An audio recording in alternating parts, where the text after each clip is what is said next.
Декември 2025 месечен хороскоп. Месец на трансформация, дълбоки промени, силна интуиция и ново начало.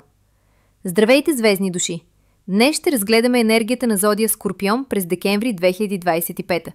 Месец, който носи мощни вътрешни промени, вдъхновение, силни решения и нови възможности.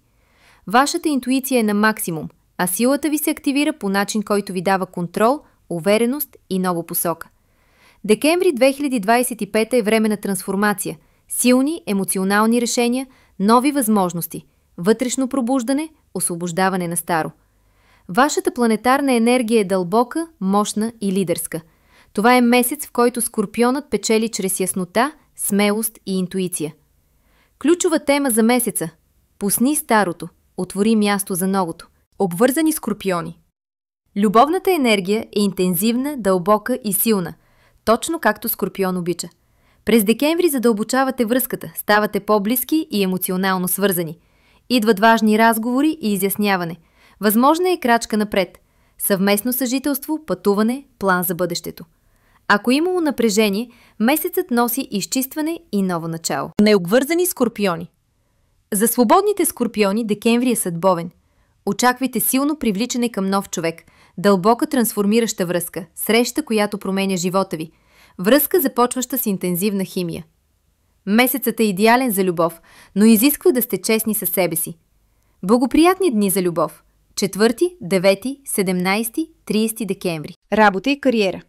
Скорпион влиза в един от най-силните си професионални периоди. Може да очаквате голям проект, който завършвате успешно, нови предложения, лидерска позиция, шанс за повишение или по-високо възнаграждение, освобождаване от ненужни ангажименти. Интуицията ви е точна. Следвайте я. Финанси. Финансите са силни, стабилни и растящи. Декември носи нов източник на доход, добра инвестиция, подобрение в материалното положение, възможност за сделка или бонус. Единствено внимавайте с големи покупки от емоция. Здраве!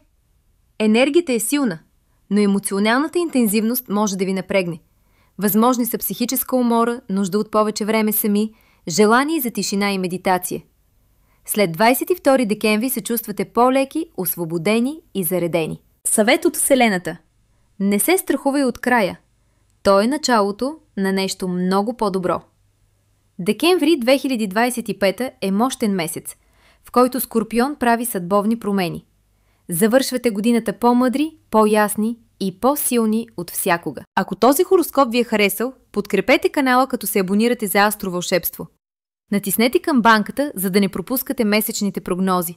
Благодаря ви за подкрепата!